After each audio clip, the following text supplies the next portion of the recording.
dans cette deuxième partie pour expliquer comment dynamiser un thème Bootstrap. Donc je rappelle les étapes. La première étape, c'était la création de la BDD et des tables et le téléchargement du thème existant. Dans cette deuxième partie, nous allons créer le formulaire d'insertion. Donc je vais vous montrer comment créer un formulaire Bootstrap. D'abord, il faut préparer le fichier qui va recevoir le formulaire. Donc un simple copier-coller de fichier index et de renommer moi je l'ai renommé forme PHP. Donc pour renommer un fichier là, vous mettez renommer et vous écrivez forme avec l'extension PHP, puisque dans ce fichier là on va faire le script PHP. Si vous laissez HTML, ça ne va pas fonctionner. Formulaire, donc on prend index, le fichier index, et on nettoie tout ce qu'on n'a pas besoin, tout le code qu'on n'aura pas besoin. Un fichier Bootstrap, donc là on va changer puisqu'on est en France, donc on va mettre FR, et dans la partie id on fait appel à des fichiers où il y a stocké du CSS, et cette extension min, c'est pour dire que c'est une version condensée du CSS Bootstrap pour accélérer le chargement et pour ne pas alourdir les fichiers. Donc ça, c'est un thème qui est préparé par quelqu'un, un freelance, et l'objectif maintenant c'est de réutiliser ce thème là pour créer un site dynamique. Donc je vais nettoyer, c'est-à-dire je vais enlever tout ce qui est à l'intérieur, dans le site, sauf le menu. Donc là on est dans le menu, on est là, pardon, on est là, ça c'est le premier essai. Donc ça ressemble à quelque chose comme ça. Donc on va essayer de supprimer à partir, donc le header on n'aura pas besoin, donc il faut supprimer le header, c'est l'image qui correspond à l'image, et donc le header,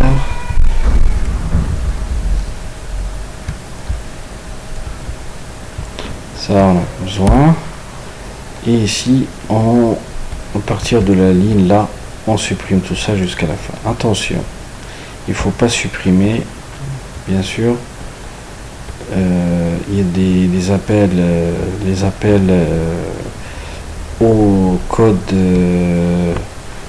jQuery et JavaScript de Bootstrap, donc ça il faut le garder, et le nouveau thème là, le thème qui crée. Donc finalement vous va rester qu'on va compléter là, et vous va rester le conteneur et le début du ligne Bootstrap. Voilà, comme ça sera nettoyé. Et donc après, normalement, ça doit donner quelque chose comme ça, voilà, quelque chose un vide. Et donc là, l'objectif c'est de créer le formulaire Bootstrap qui va envoyer en fait un article. Donc la meilleure façon c'est d'aller lire comment faire un formulaire Bootstrap sur Open Classroom. Moi je trouvais que c'était le plus complet, le plus clair.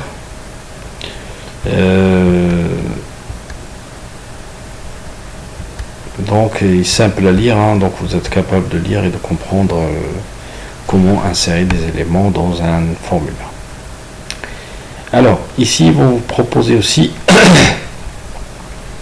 un site s'appelle botsnip.com form. C'est une extension de Bootstrap qui nous permet de créer un formulaire Bootstrap. Donc là, si on veut par exemple input Donc on n'a qu'à déplacer l'input ici, après on clique à droite, on change ce qu'on veut, etc.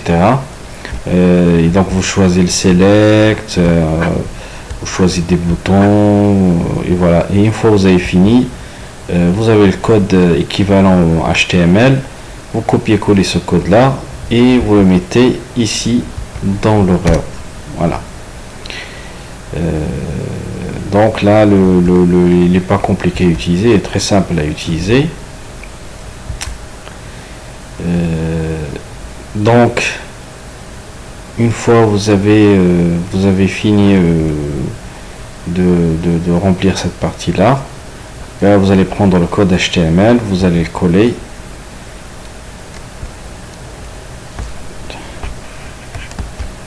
Et vous allez voir ce que ça donne.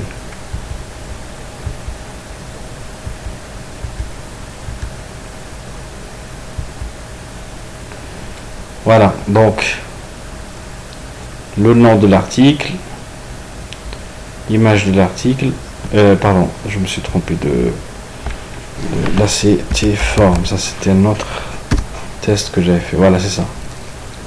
Donc il y a le thème, c'est une bouton select, le prix, le nom et l'image de l'article. Donc on peut bien sûr déplacer le nom, le mettre en haut, etc. Mais ça n'a pas d'importance. Vous le faites si vous voulez. Alors il y a form name. Donc je vais mettre ajouter vendre, ajouter article.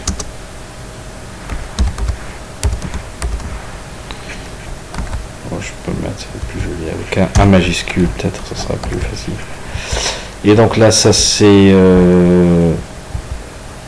form group. La part form group ici c'est pour la sélection, pour le bouton, le menu, la liste des roulantes. Et le reste, c'est pour le nom, pour l'image. Alors l'image, attention, bon, c'est une extension file. On peut ajouter des contrôles required, c'est-à-dire que, par exemple, le nom, il sera obligatoire, ce qui va nous permettre de contrôler en fait les insertions. Là aussi, je peux ajouter une required pour l'image, c'est-à-dire une image est obligatoire pour créer un article. Voilà. Donc je vais aller faire un saut vite fait sur la base de données. Donc la base de données, voilà, on a deux tables.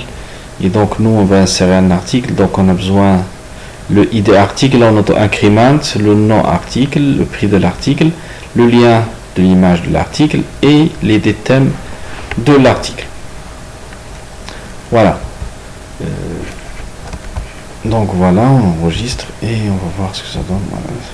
Donc c'est bien, c'est ça ce qu'on veut, ajouter article.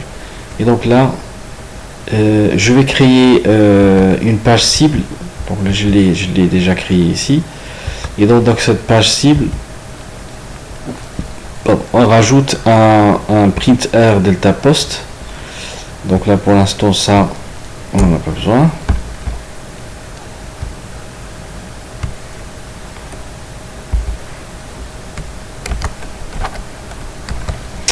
Donc on fait un print R sur la variable global post et files. Ça c'est pour contrôler la bonne réception des données. Ça c'est important avant de commencer à traiter les données. Donc je commence par ça, j'enregistre, je vais voir est-ce que ça fonctionne bien. Voilà. Donc si j'essaie d'envoyer directement, ça marche pas, il va me dire qu'il manque le nom article comme test. Le prix il est là, donc le prix c'est un holder, donc je vais mettre par exemple 100. Ici l'option tout, fichier, je vais mettre un fichier et je vais envoyer tout ça et ça marche. Voilà, donc ça c'est la partie file, c'est-à-dire il envoie bien l'image, on voit bien la taille, il n'y a pas d'erreur. Et ici il envoie le nom de l'article et l'ID thème. Je vais aller quand même voir l'idée thème, c'est à la sélection, l'option comment elle est faite. Bon, elle est faite comme ça. Donc il faut que je change juste le select basique par id thème.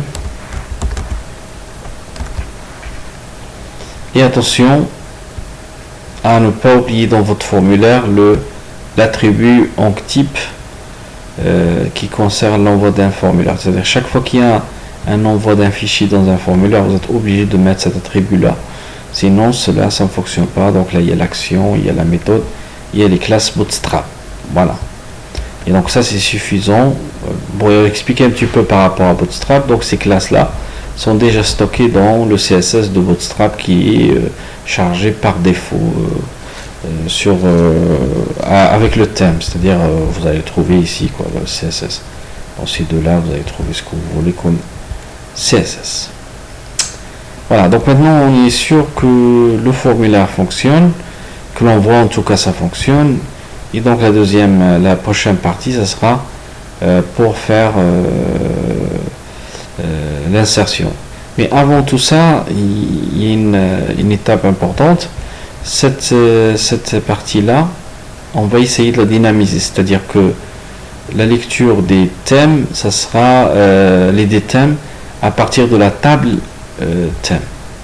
Donc là, je vais mettre une script PHP. Donc je vais commencer à faire du PHP. C'est pas OO, mais PHP plutôt. Donc j'amorce là la connexion.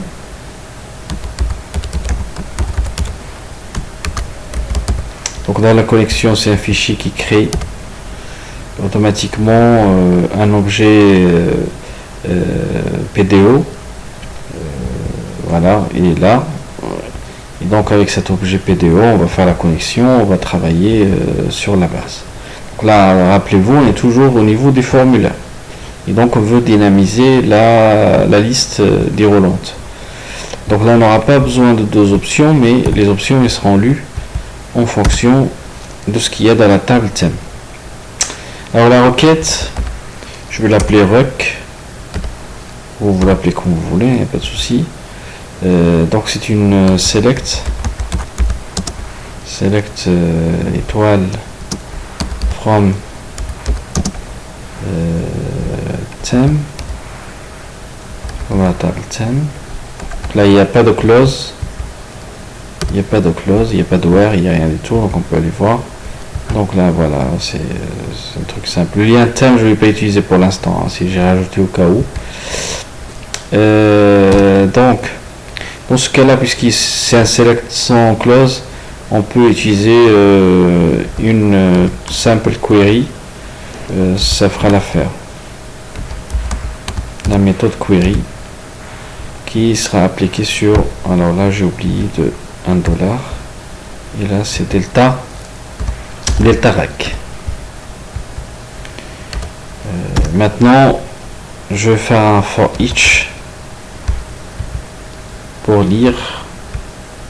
Je n'ai pas besoin de la clé, j'ai besoin seulement de la valeur, et ce résultat là je vais mettre delta res égale, et donc c'est delta res, je vais la mettre dans variable. Voilà. Et donc cette option là x, je vais la mettre là, et puisque ça c'est des codes HTML, donc bien sûr ça va fonctionner, donc je vais mettre un écho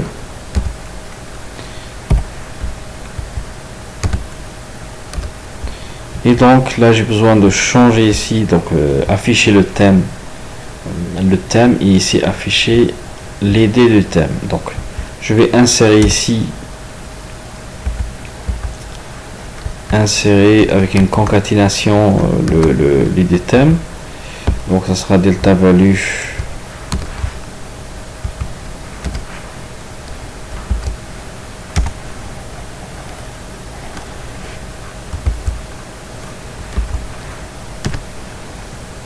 donc soit je mets id thème ou je mets 0, hein, c'est plus facile de mettre 0. Et ici je mets pareil, je mets 1. Voilà, donc là j'insère l'id thème et ici j'insère le nom. Donc comment je peux savoir que ces 0 correspond à l'id 1 correspond au thème? J'ai qu'à aller voir, quoi. Donc si on voit le thème, donc là ça c'est 0, 1 et 2. Donc là 0, 1 et 2. Sinon je mets entre apostrophes id thème et non thème, ça fonctionne aussi. Voilà, l'inconvénient de cette méthode là, c'est que si on rajoute des colonnes dans la table, si on modifie la table, des fois il y a un décalage, mais dans ce cas là il n'y a pas de problème. Et donc j'oublie pas de fermer ma script S. Voilà, alors attention parce que j'ai pas eu le temps d'insérer quand même on va aussi, mais il y a de valeurs, donc normalement c'est ce qu'on doit voir apparaître. Alors qu'est-ce que ça donne au niveau du formulaire? Voilà, ça fonctionne très bien. Donc il y a homme-femme. Je peux aller voir aussi le code. Est-ce qu'il y a insertion quand même des valeurs de l'idée ou non? Là ça fonctionne très bien. On est là et là. Alors je vais aller ajouter un thème pour tester. Dans le thème je vais insérer je vais mettre par exemple allez, enfant. Voilà, c'est suffisant. Donc enfant, donc enfant est là. Je vais voir thème enfant.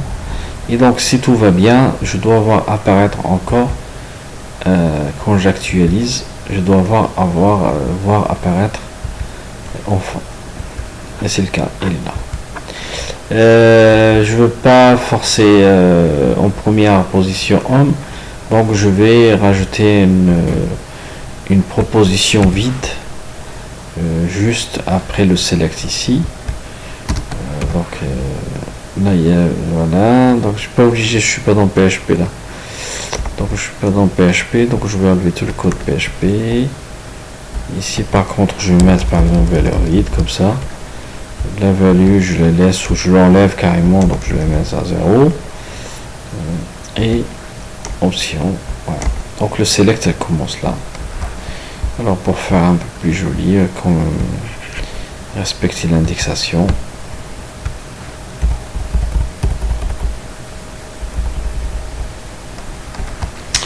voilà. Alors ça marche. Quand je vois comme ça, j'avais. Donc ça c'est un formulaire dynamique. Ça sera en fonction de ce qu'on rajoute dans la table thème. Si on rajoute des thèmes, ils vont apparaître. Voilà. Donc pour cette partie, j'arrête là. Et dans la troisième partie, on va expliquer comment faire le fichier de traitement et d'insertion.